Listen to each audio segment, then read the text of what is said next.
Good evening, everyone, and welcome to week 2 of Great Decisions 2021. I'm here with Professor Alise Coen, but before I turn it over to her for the evening, as always, I have a few announcements. Just because I'm virtual doesn't mean I'm any less chatty at the top of these things than I am when I'm in room. So, first off, I would like to thank the sponsors of our series, the League of Women Voters of Manitowoc County, the Manitowoc Public Library Foundation, Manitowoc Public Library, Lakeshore Unitarian Universalist Fellowship, and Lakeshore Pax Christi. So thank you very much to our sponsors. Without them, we wouldn't be able to be bringing this to you. I wanted to announce that after a little bit of a wait, the companion publication for Great Decisions 2021 is now available at the library. It is available for $15, and we're only taking cash or check this year. And you need to treat it like curbside service. And I don't know if everyone has heard, but the library will be reopening on Wednesday, February 17th to the public. However, if you want your publication now, if you can't wait that long, just give a call to 920-686-3010, and one will be set aside. When you get to the parking lot, call again, and they'll tell you to come to the table. You'll leave, you'll exchange the cash or check for your book, and off you go. If anyone wants to see all the details of all the speakers and all the topics that are coming up, as well as the form for donating to the Legacy Fund for Great Decisions, because we'd love for this to become a self-sustaining program. Even though we love our sponsors, it would be great if we could be self-sustaining. So if you would like to make a donation, or if you just want to see the speakers and the topics, just head to www.manitowoclibrary.org/great-decisions.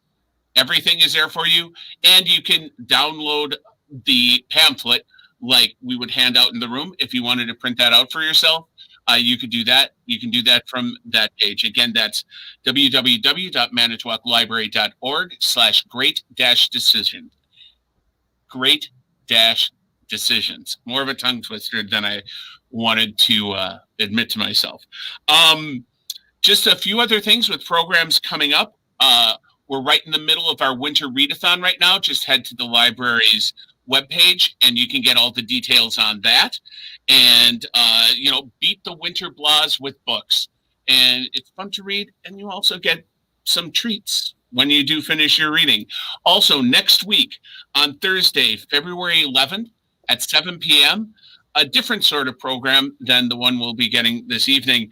We will be airing on our Facebook page The Bizarre History of Wisconsin with Chad Lewis, who talks about everything from Wisconsin's lake monsters to UFOs to just news stories that were peculiar that appeared in Wisconsin newspapers over the course of 100 years. So I don't want to give anything away, but show up next week on Thursday, the 11th at 7 p.m. if you want something a little on the stranger side.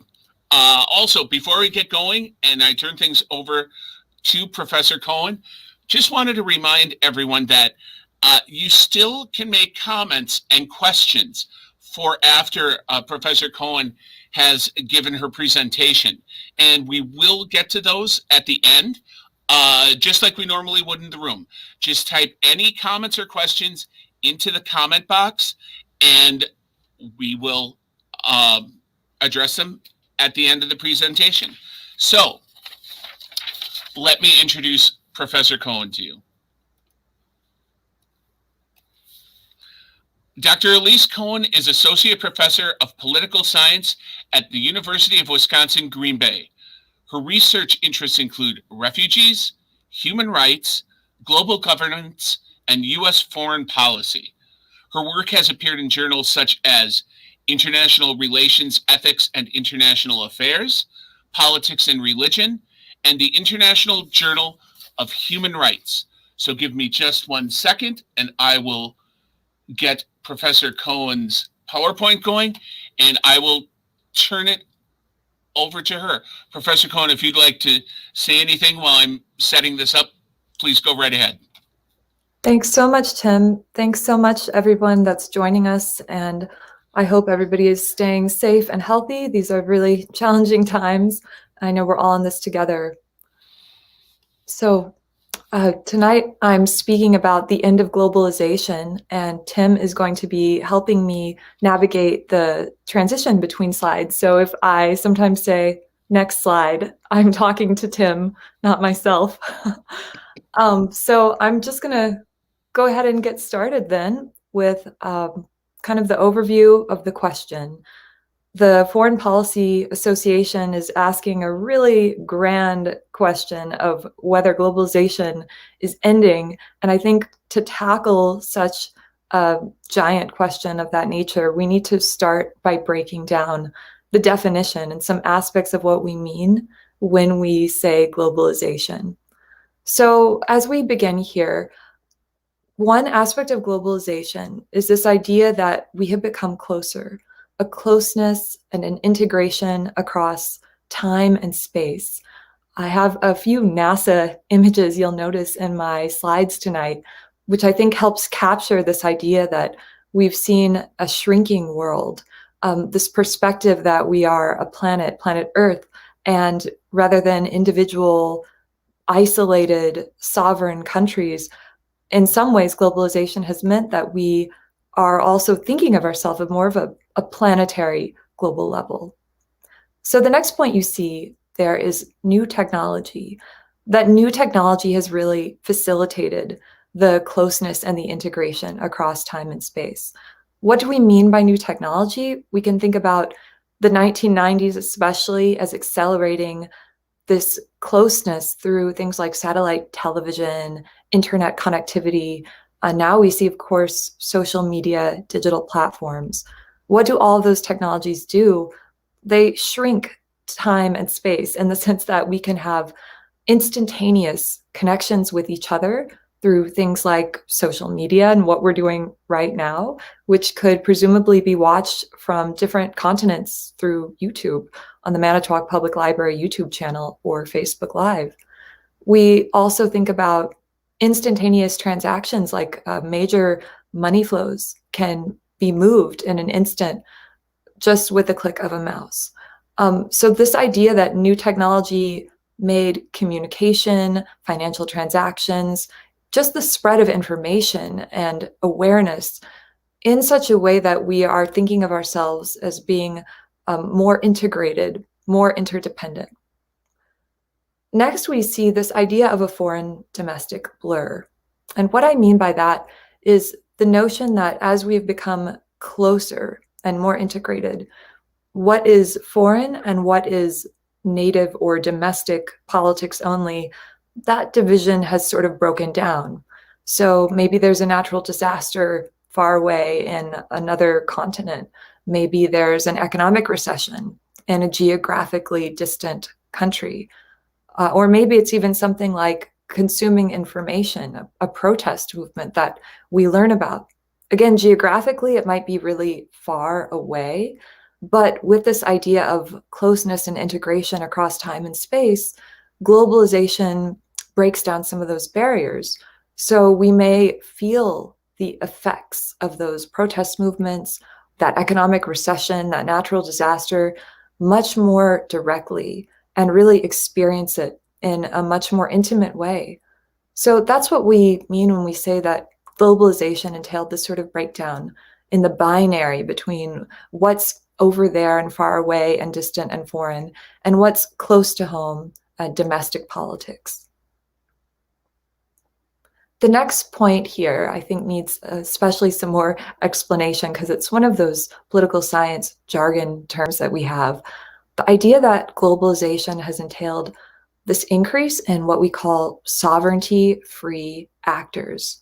What we mean by sovereignty-free actors is actors that might be supra-territorial, and supra-territorial might divorce them from physical attachment to territorially defined borders. So countries are organized around the idea of sovereignty. If there are sovereign borders, there is self-governance within those borders. We sort of have an expectation of how politics operate in sovereign states. if we have international organizations, if we have non-state actors, if we have multinational corporations, well, it seems like those are less bound by the rules of the game, that those are less bound by territorially defined sovereign national borders. There was actually kind of a concern with the idea that globalization entailed the rise of these different types of actors, that they would not have to play by the rules of sovereignty. They may be able to somehow erode the power of sovereign states. So we can go to the next slide. And now we are going to contemplate the question that the Foreign Policy Association Great Decisions lecture series is raising for us today. So what would the end of globalization mean? What would it look like? And for that kind of question, I want to go through a few aspects. I think contemplating the end will depend on which aspect we're thinking of. So first of all, we have this idea of the shrinking world that I just discussed, that we are more closer than we have ever been and more integrated economically, politically, culturally than we've ever been before. So maybe the end of globalization would look like an unshrinking of the world. Maybe it would be a deliberate effort because people are disillusioned and unhappy with aspects of globalization. So maybe we would see intentional moves away from connectivity to be more self-reliant or more isolated. So the unshrinking of the world will be something to keep in the back of our mind as we ask this question of what the end of globalization would look like. The second point is about movement of people. So if we look at pandemic mobility, that's something that has been underscored by the fact that there's been a total shutdown for some land borders, sovereign borders, because of the rapid infectious spread of COVID-19. And people have pointed to the pandemic shutdown in movement of people and migration and a general sense of mobility to say, well, maybe this is actually a new chapter, like the chapter of the free movement of people as part of globalization, part of the technological advances that made movement across borders easier. Maybe now that's somehow being reversed because people will be more afraid of the spread of infectious disease, or because it was already in motion before the pandemic, we saw that there were restrictions in place on mobility and migration. So that might be another aspect. If we're asking, is globalization ending? We might be asking whether things like pandemics and aspects of mobility, movement of people, whether that is somehow being reversed or closing.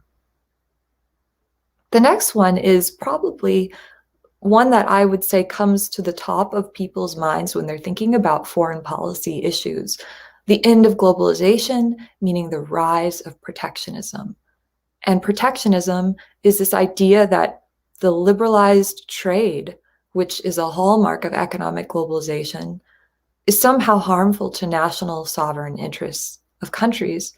And so there should be like an economic nationalism that challenges that economic globalization. Instead of reducing barriers to trade, erect new barriers, put tariffs and duties additionally on goods that they were not on before to protect your own domestic workers and labor and market in your own sovereign borders as a country.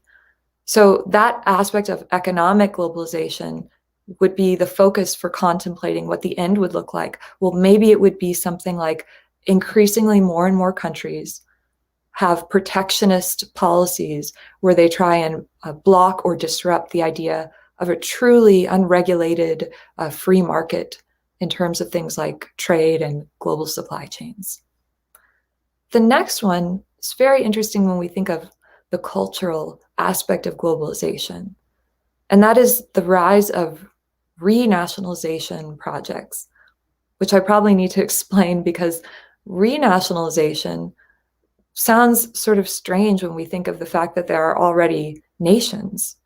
But this fear of cultural globalization somehow eroding or diluting the homogeneity of nations, meaning how similar people are within a society, racially, religiously, ethnically, culturally, cultural norms, languages. This idea that that is threatening has been one of the critiques of globalization for some. They don't like to see that growth in diversity or the changes they think that cultural globalization have brought to their societies. So we have seen projects to renationalize and to remake once again this idea of a nation state that is as homogenous as possible, or at least a nostalgia for what those opponents of cultural globalization believe used to exist in some level of similarity within their society. And then finally, the unraveling of the globalized world order. And this is probably the one that when we think of political globalization would first come to mind. This idea that there is a liberal international order that has really been accelerated by US hegemony after the end of the Cold War. And I think that is where I'll actually start to focus with the next slide. If we go to the next slide, what I'm going to do is to help us tackle the question of whether it's the end of globalization, go through some of those different aspects in a little more detail so we can explore what they mean. And in particular, I want to explore maybe some of the problematic assumptions that those different interpretations of globalization rest on. So we'll begin with the idea that the end of globalization might look like the unraveling of this world order that has been established since the end of World War II, and especially was perceived as growing in power and force around US hegemony and US allies in the aftermath of the end of the Cold War. So we're thinking also the 1990s and 2000s. So what is the liberal international order to begin with? The first pillar for people that typically speak of the so-called liberal international order is free trade. The idea that we have reduced barriers to trade to make it easier for the exchange of goods and services across borders.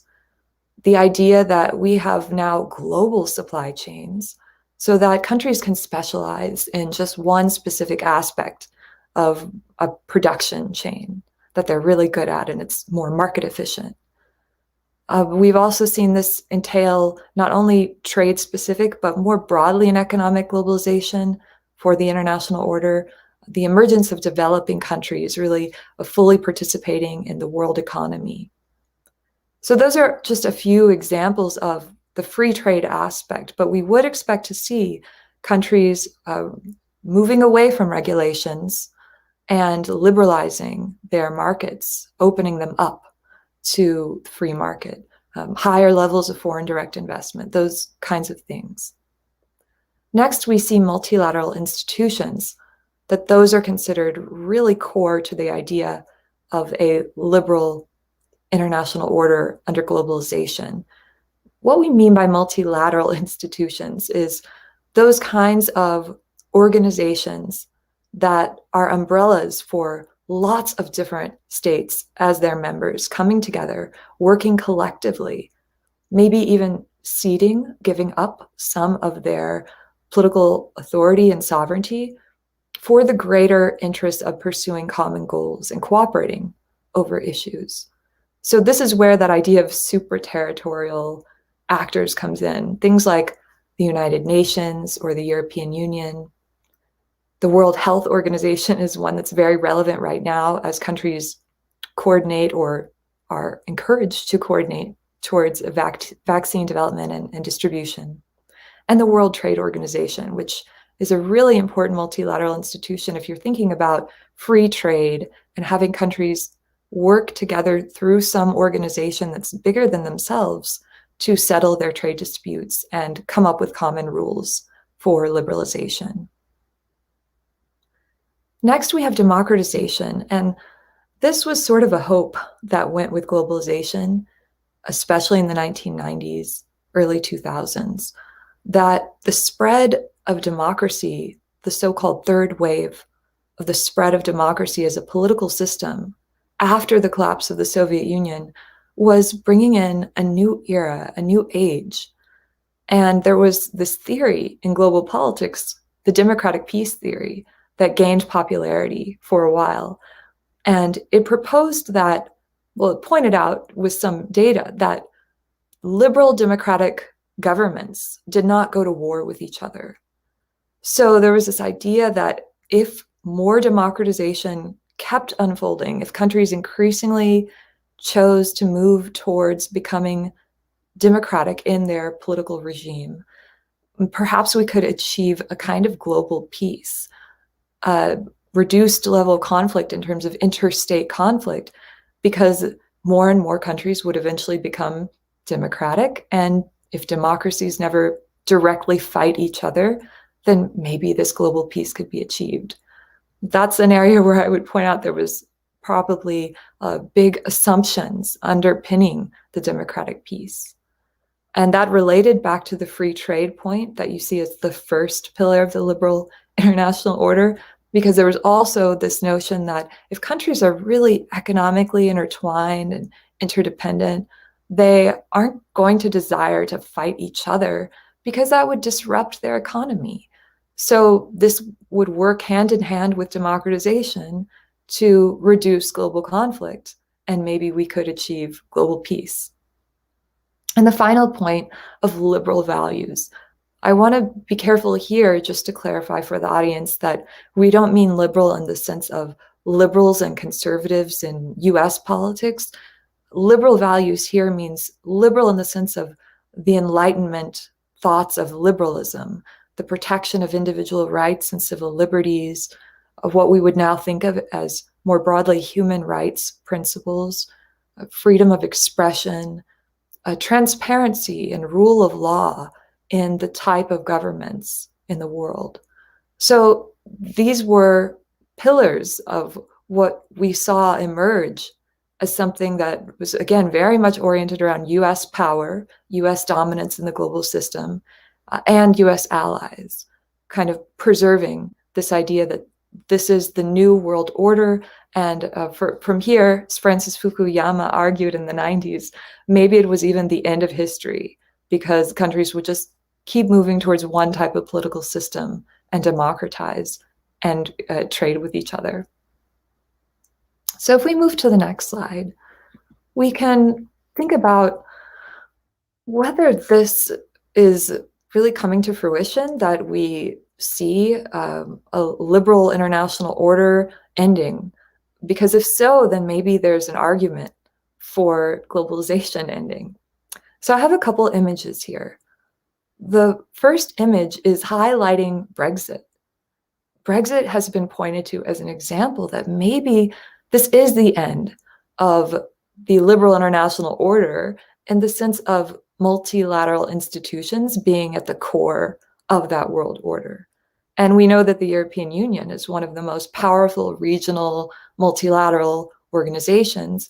So to see one of its key members, the United Kingdom, choose to exit, choose to retreat from multilateralism, maybe that then is a symbol of broader things to come on the horizon, that sovereign states are no longer viewing it in their interests to be in these international supra-territorial organizations. So what we have to do with that question of Brexit and the fact that leaving won in the 2016 referendum and the decision to stay or leave from the EU, so we have to be very careful. It's been several years now, and those who've followed Brexit know how messy and complex it has been and exhausting as a process. And so some say perhaps it's actually had the opposite effect for other member countries in the EU. Perhaps it has solidified their commitment to remain in the European Union, just because the process of Brexit itself highlighted many of the drawbacks of leaving the European Union and what can go wrong with attempts to exit international organizations, the benefits that are lost from those kinds of international multilateral institutions. The other image we have here is one that is really giving a bit more evidence for the end or the retreat from the political globalization hopes that somehow this international world order would lead to the spread of liberal values and respect for human rights and democratization. We've actually seen movements away from that. We know that the wave of democratization peaked in the early 2000s, and then we've actually had the reverse. We've had countries move more towards authoritarian styles of rule, away from democratic regimes. And so this is giving just one example of a global crackdown or assault on human rights NGOs, those non-governmental organizations that focus on justice and accountability and the protection of human dignity, and often try and hold governments accountable through spreading awareness and through their campaigns. So governments have felt very threatened by those human rights NGOs, and they have targeted them, sometimes imprisoning their leaders or their members, sometimes banning them and making it illegal for the NGOs to operate in their borders. This is really reminding us that there was probably an exaggeration from the beginning that political globalization meant the erosion of state sovereignty, that it meant that these other non-state actors would somehow take away power. If anything, we have seen that the states have flexed their muscles to take back that power or make clear that what is operating within their sovereign borders is under the control of the national governments. So we can go to the next slide. With US foreign policy, there is the question of what this means for the multilateral point of political globalization, because we know that under the previous US administration, under the Trump administration, it was in line with the idea that those aspects of multilateralism, even if not ending, they are sort of on the decline. Trump, as an administration, made very clear that multilateralism was viewed as more of a negative than a positive because it interfered with America first. And there was withdrawal from the World Health Organization. There was critique of international organizations like NATO. And so now that we have a new presidential administration in the US, the question is, could we see a return back to multilateralism, to boost that aspect of political globalization once again and have multilateral institutions be stronger again under the Biden administration? So I have a few clippings here that we can talk through for thinking about that. So the first one in the top right is a recent news story just letting us see the Biden administration trying to express the commitment to multilateralism regarding the pandemic. The pledge that reversing Trump's promise to withdraw from the World Health Organization would go forward. Instead, the US will actually increase its participation and cooperation with the World Health Organization as one of those multilateral institutions. Below that, however, we have something that leads us to more of a mixed results feeling about this aspect of political globalization, because you see here a headline where the World Trade Organization has been trying to convince its member states, over 150 members, to cooperate on the availability of the COVID-19 vaccine. And this is bringing up to the spotlight the problems of some assumptions that these IGOs, intergovernmental organizations, are somehow able to impose cooperation. Absolutely not, right? The World Trade Organization is trying to encourage and urge its member states to cooperate over the vaccine because they have not been doing so, because we have actually seen things like vaccine nationalism, or what's also been called vaccine protectionism, where countries are really prioritizing the distribution of COVID-19 vaccine doses for their own population, even if that means something that's less efficient, that would be disrupting the flow and distribution of those vaccines globally. and in a way that interferes with global fair distribution in an equitable way of the vaccine. So we have to, again, be cautious that we don't exaggerate what political globalization ever really was capable of doing by reminding ourselves that these international multilateral institutions are always at the mercy of their member states.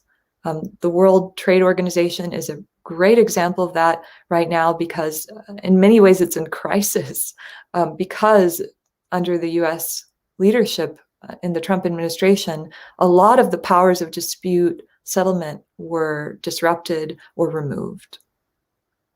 And finally, we see on the other side this image of Biden in one of his first moves in office, deciding that he was going to reinstate a tariff.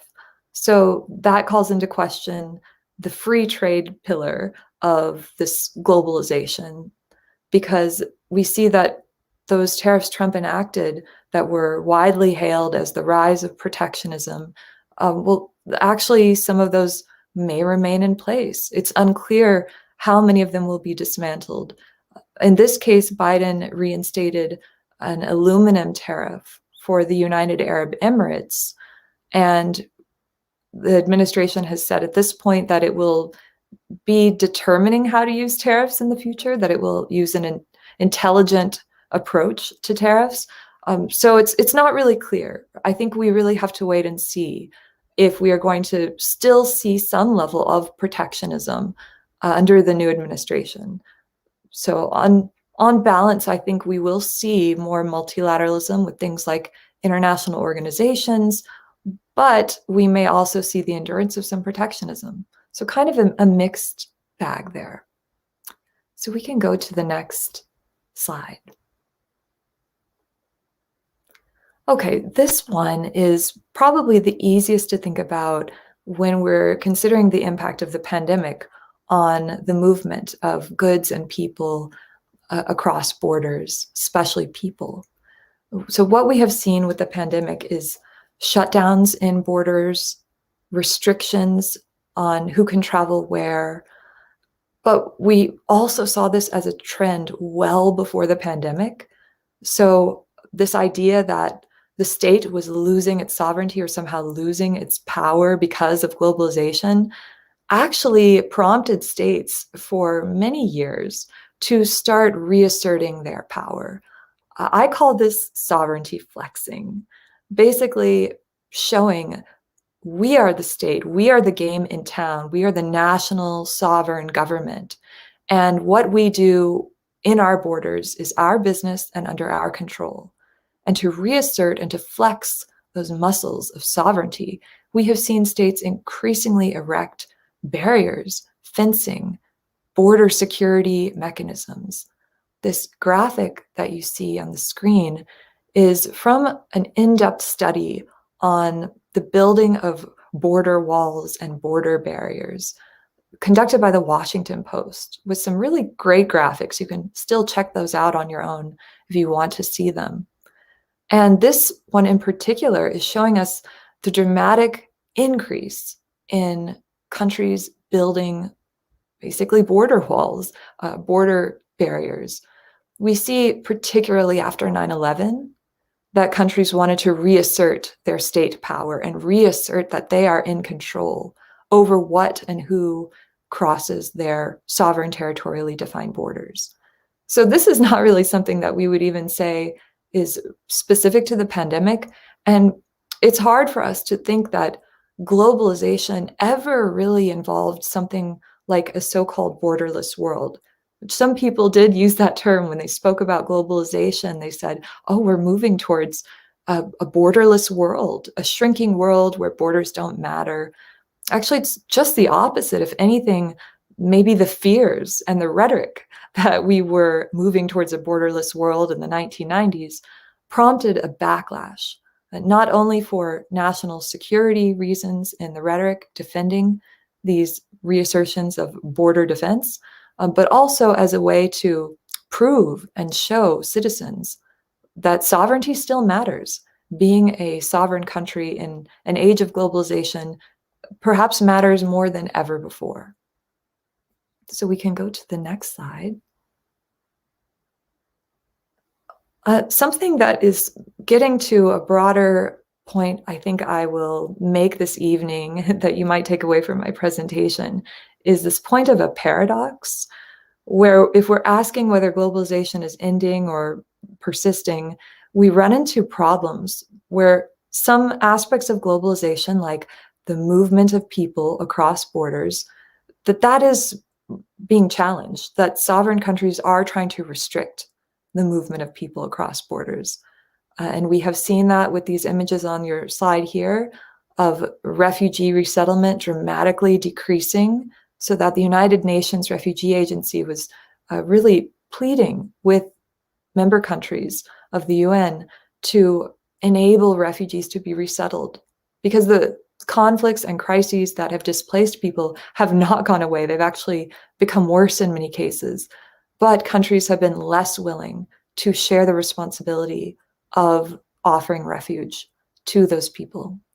And we have also seen detention in terms of putting people seeking asylum or seeking to migrate without papers, unauthorized, in jail-like conditions as a way to sort of deter them from even trying to make the journey to migrate or seek asylum on the country's borders.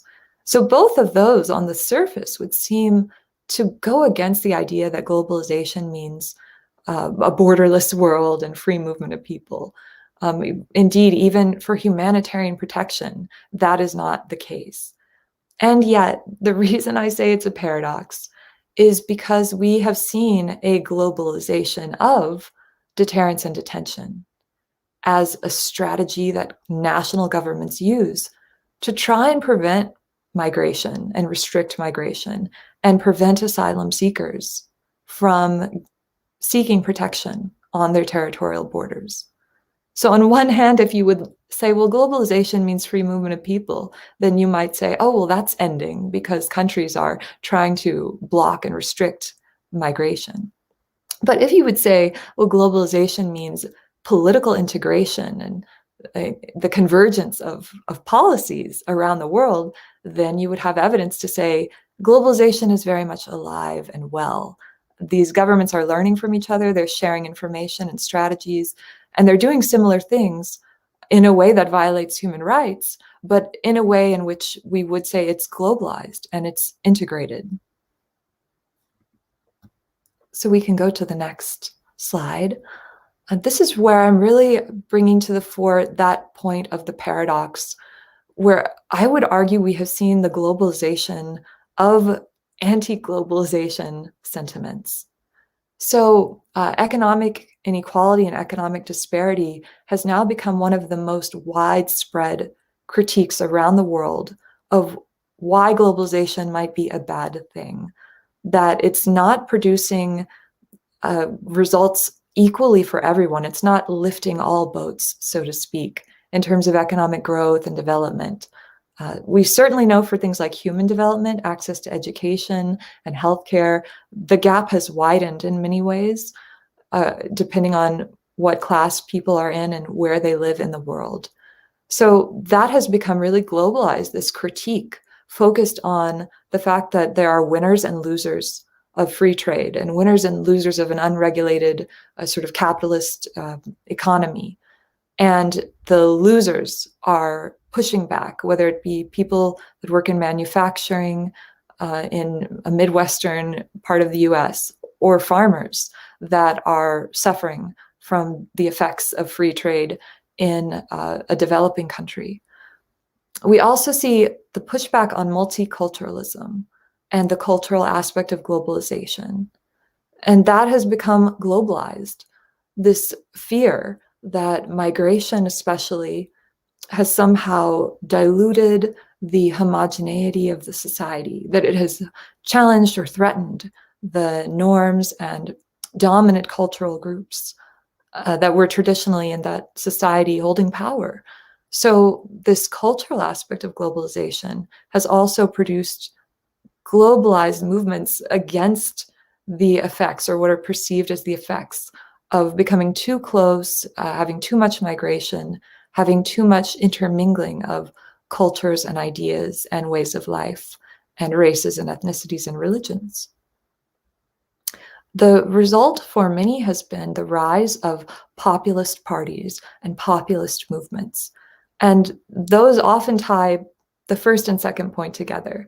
They often tie together the fact that financial elites are benefiting and they are the winners, or maybe intellectual, cultural elites are benefiting from globalization.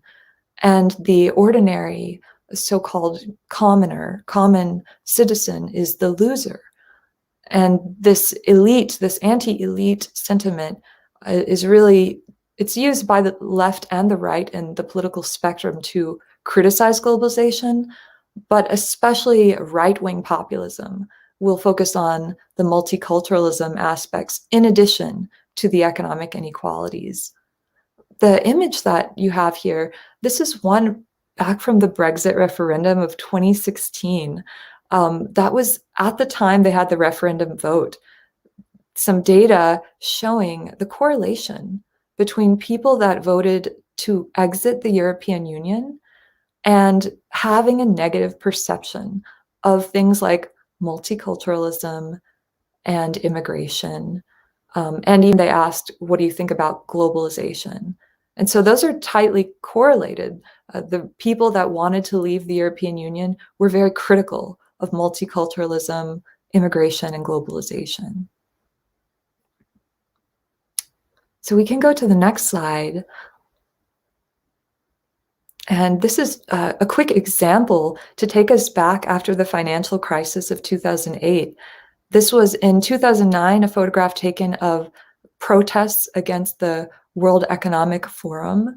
It was really geared that way that we were just describing, against elites, that the financial elites, the banking system, the heads of multinational corporations, that they were disproportionately reaping the benefits of economic globalization, and prioritizing the global over the local, so that in many local communities there was suffering, environmental destruction, or damage to the economy, damage to the way of life.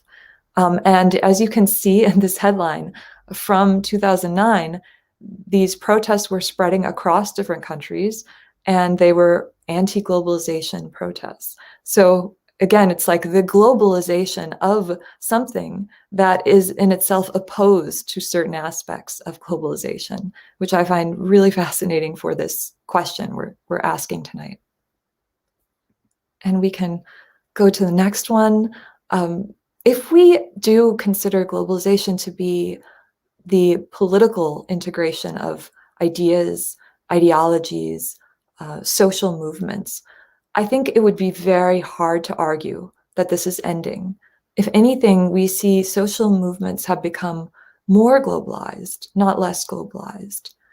So one image here is from the Black Lives Matter protests of the summer of 2020, and those were truly global. Of course, they were concentrated originally in the US, but they were spreading very rapidly across different countries and continents. People having shared beliefs that racial justice issues need more attention, and people taking to the streets, many of them masked because the pandemic was underway, but taking to the streets to show their solidarity across different geographically very distant places for this common cause of a racial justice issue. We've also seen this for environmental protests. The social movement for environmental justice is a globalized social movement, even though it's often very critical of aspects of globalization. And that's where we have to grapple with the fact that there are perceptions of what globalization means that may be heavily critiqued, and those critiques may be global, but then the movements that will really amplify those criticisms are themselves harnessing a lot of the benefits of globalization. And the next slide is giving us an example of the rise of far-right extremist movements, as well as extremist movements that are more religiously oriented. So again, if you would say that globalization means the spread of ideologies and movements, it would be hard to say any of this is ending. We know that Al-Qaeda and Al-Qaeda affiliates and ISIS affiliates as sort of a Salafi jihadist extremist ideology, that is truly global, that there's no way that those can be isolated within any one country, because the very premise of a lot of those movements is transnational. They're organizing, they're recruiting, and they're fundraising across borders. And the same thing with the image you're seeing of the Stop Islamization protest in Germany from a couple of years ago, what some of you may have heard of with the Pegida movement. It's an example of, again, a backlash to aspects of globalization, especially the cultural aspects. Whereas Al-Qaeda, ISIS, many of those Salafi groups view the foreign cultural norms as disruptive and threatening to traditional ways of life in their societies. Well, we see these far-right extremist groups have a similar nostalgia for a return to the past or a golden age, but rather than focused on re-Islamization, those movements would be focused on a renationalization, having Germany for Germans again, or England for the English again. So getting less ethnic, racial, cultural, particularly in this case, a religious diversity, and having a return to a time where it was more religiously, culturally homogenous in their view. The next slide is just a close-up of one example that I find really fascinating for thinking about how globalized these far-right extremist movements have become, because now we see, even in the US, 2/3 of the terrorist incidents or attempts for attacks that have occurred in recent years have been these far-right extremist groups, which encompasses mostly white nationalist, white supremacist groups. And so in this case, this is a story about how these groups are truly global. They use social media, like Share Recruit, as the story says, to organize, to share propaganda. And in some cases, we had American citizens who were in white supremacist groups, far-right extremist groups in the US, traveling over to Ukraine, which is what the picture is showing, to train with members of a Ukrainian white nationalist group. So the idea that globalization is somehow ending when we look at these kinds of movements, we would be very challenged to say that it's the end. In fact, many people that study these kinds of groups say that they are becoming more globalized than ever before, and social media algorithms are not able to keep pace with the extent to which they are using social media digital platforms to recruit. So I'm now going to wrap up, because I think I've given quite a bit of information for dealing with such a tough question about globalization. Just to take away some key points of what this all means and how we can wrap our minds around whether globalization is ending or persisting. I think the first point is that there's been a lot of mythology around what globalization could ever do for societies. This sort of idealized notion that the free market was almost like magic, that it would mean better economic gains for everyone, and this idea that political globalization would enable these multilateral institutions to come in and solve our global problems. Those have not produced outcomes that align with the hopes that were sort of built up around them. So I think the first issue, if we're wondering whether globalization is in crisis, would be to revisit our own assumptions of what was ever really possible and what ever really existed in terms of what globalization meant. Free trade and global supply chains, those have always been very vulnerable. There have always been very risky aspects to the lack of regulation.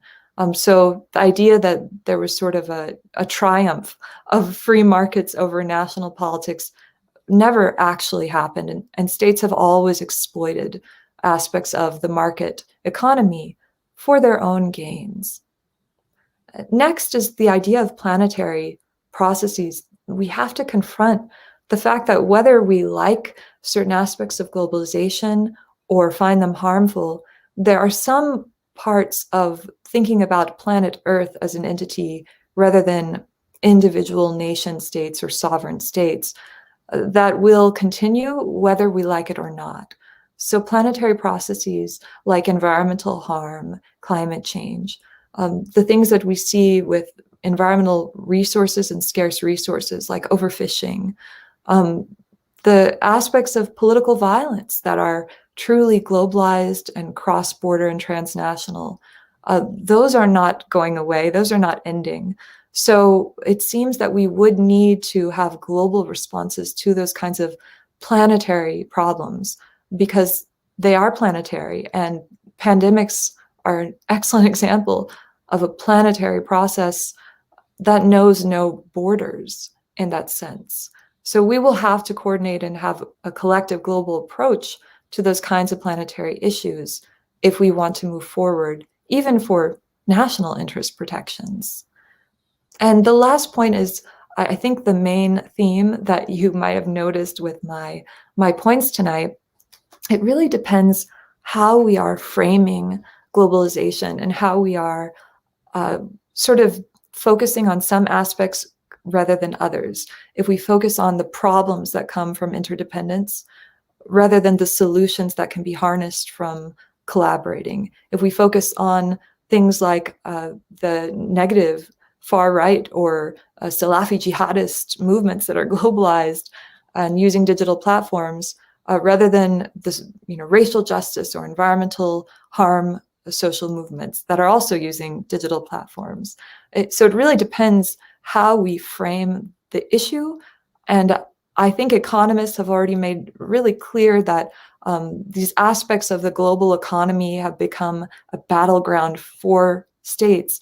I think what I would just add to that to conclude as a political scientist is political leaders and social movements have actually made the concept of globalization itself a bit of a battleground in terms of what it means and how we define it, and then what we think of it.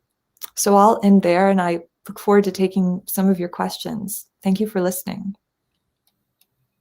Thank you so much, Dr. Coen, for a fantastic lecture. I just wanted to remind everyone, comments and questions, just type them in to your comment section, whether you're watching along on Facebook or on YouTube, and we will get to those questions. And we have one right now that came in during the lecture, which is, who would benefit the most from the end of multilateralism?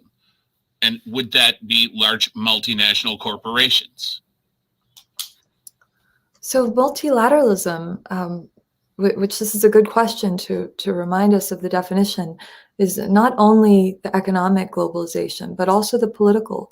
So the end of multilateralism would look like more Brexits. It would look like more retreats from international organizations. Now, if countries deemed it in their own interest to leave a multilateral institution, to leave a sort of alliance of other countries working towards a collective common good, then those populations that believe that would probably have a list of reasons they think it would be in their interest to exit the multilateral institution. But I don't think we could say in a definitive way that there are a clear winners or losers of multilateralism. If you look at the global problems that we're facing with pandemics or the environment or terrorism, for example, that's where you would see those, for example, the terrorist groups, right? They would benefit from states not collaborating and sharing information and coordinating. They would be winners from pulling away from multilateralism. But it depends on each issue that you're looking at to see, who would win and who would lose if you have less cooperation among states. I have a question, if I can just jump in, and it had something that, based on what you had brought up about the transition in our own administration and how much would change. Do you, with things along those lines, do you tend to see a lot of change when an administration or the leaders of a country change, if it isn't just an outright, coup or takeover of the country? How often do things remain the same rather than changing in these terms? That's a really great question. For people that study US foreign policy, which is one of my areas and something I teach on, that is a realm of policy in the United States that stays the most consistent as we move from president to president. There are alliances we have in place, for example, that tend to endure regardless of whether it's a Republican or a Democrat that controls the executive branch. And with things like the Biden transition, there's already quite a bit of talk about a lot will actually perhaps stay in place that Trump had put into motion, whether it's some of those tariffs that are in place as a legacy of the Trump administration, or whether it's things like the Abraham Accords in the Middle East, where more Arab countries recognized the existence of Israel as a sovereign state and then are getting some benefits from that. People are saying, well, Biden's not going to reverse that. He's actually going to keep that in place. So with foreign policy, we might actually see quite a bit of consistency. But things like NATO, where Trump was very aggressive and antagonistic about threatening to withdraw US troops from Germany, to punish Germany for not doing its fair share in NATO. That's a clear point where we have seen Biden say, we will not be withdrawing any US troops from Germany. They will remain. We will remain committed to NATO. And also the World Health Organization could be another one. I think a big question will be something like the World Trade Organization, because the Trump administration had really hindered its ability to move forward with any hearings or dispute settlements. So we'll have to see what Trump decides to, or what Biden decides to do regarding reversing Trump's approach. This isn't a question so much, but a comment on you. So, Linda Hunter, thank you for being here and saying that she's not able to see you. Sorry that she's not able to see you in person this year. Oh, thank you so much, Linda. I miss seeing the amazing crowds that would always come in person. Usually, I think we had over 150 people that would be in the library on these evenings. So I miss you all too. Kathy Whitbeck had a question. What does history tell us about situations like the ones that we're in now? Yeah, that's a great question too, because a lot of what got called globalization was facilitated by new technology, the rise of that new technology in the 1990s and 2000s. It's impossible to have perfect comparisons to times when that technology did not exist. So I think there are some ways that you could look back to history to see things about alliances evolving, or to see that the public opinion towards these kinds of issues, ebbs and flows, or it changes depending on who's in power and what the rhetoric of those kind of political movements are. But in terms of some of the actual effects, there are things that we just have no parallel, I would say, for aspects of like digital platforms for extremist groups to use to globally mobilize. Or the deterrence and detention regime that governments now have in the so-called global north, the wealthy developed countries have put into place to prevent migration or asylum seeking. We don't have any parallel to that because we didn't used to have the technology. They have such sophisticated ways now to evade their responsibilities to protect, asylum seekers or migrants that try and travel to their countries. So I think that is what makes it really hard to draw any perfect parallels with history, would be these truly new technological advancements that have created new issues. I believe even with the economic globalization debate, I was listening to a panel where they were saying one of the biggest issues regarding things like trade, settlement, dispute, and policies will be over digital issues of trade. So, I mean, it's a kind of issue that didn't exist decades ago that exists today. I have another question and a comment and question coming up that may have run into a character limit issue with them typing it in, but I will read everything that we have. The real concern is not will globalization go away, it's what will globalization look like. If the globe is one big orchestra, the US is used to being the conductor. Post-Trump, we are lucky to be included in the concert at all. It seems to me that globalization, by definition, assumes the whole planet is of one mind, that we all act in cooperation. Isn't it more real that some cooperate with one another and some are opposed?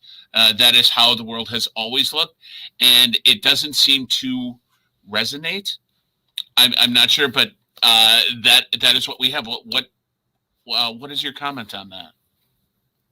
Yeah, that's a great comment and question from Laura.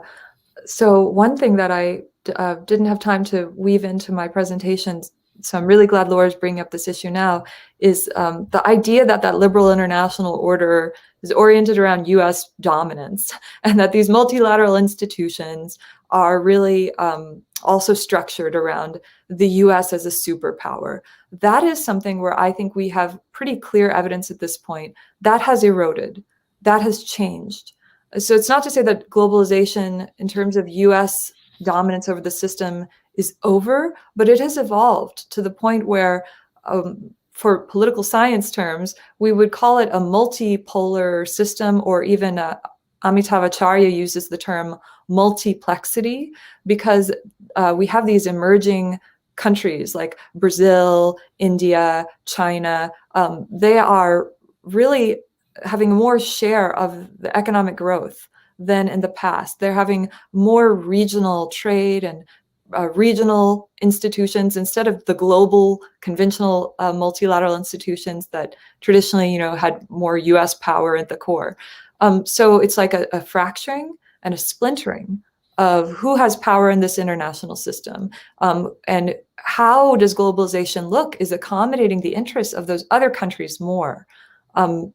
So it's probably not any less economic globalization. They're still heavily intertwined, interwoven economies, but it's less political globalization in the sense that there will be, the spread of democracy and the spread of liberal values and human rights and transparency and anti-corruption. That aspect has lost a lot of momentum, and the economic globalization remains very strongly in place in terms of being very densely interwoven. I actually went and looked, and you answered the question that she was asking at the end of her commentary that didn't make it onto the screen. So thank you very much for that. If we have any other comments or questions, please type them in to either your Facebook or onto the YouTube channel, so that we can take advantage of having a real expert on this situation, that we can take advantage of that.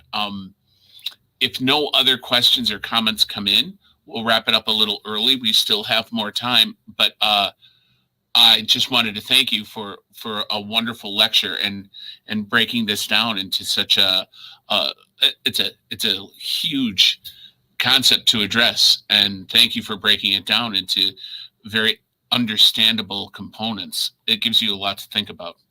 Well, thank you so much, Tim. It's definitely a challenging topic to grapple with. Well, if there are no other comments or questions, I think I will bring this to an end for the evening. I wanted to thank everyone who tuned in to watch and learn from tonight's lecture. Thank you very much for coming here.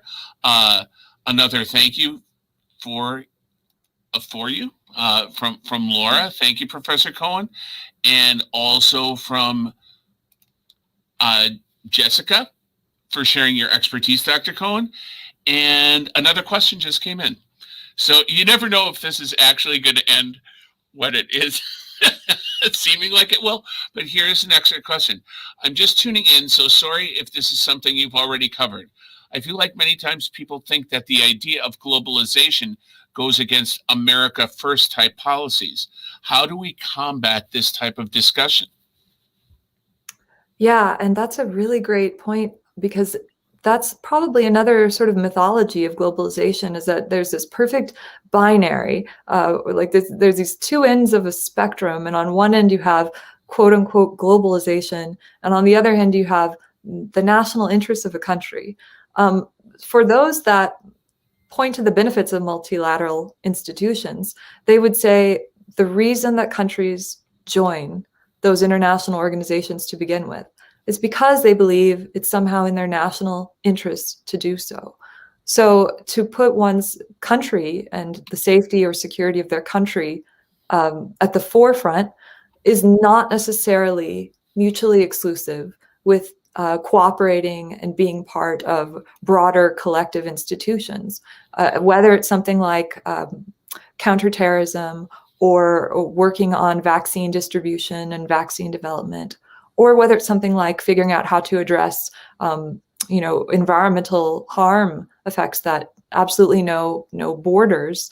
Then that can be framed in a way that people see it as in their own interests, in their sovereign security and the well-being of the citizens of that country. So I think that's where the framing comes in. If you have some political leaders and some political movements that don't emphasize those aspects of global multilateral cooperation, but emphasize the gaps, the widening gaps between the haves and the have-nots, or the ways that culture is being threatened by migration, then it depends what the person will focus on in their own mind when they think about, hey, is globalization good for me and good for the country? If there are no other questions, then we're going to sign off for this evening.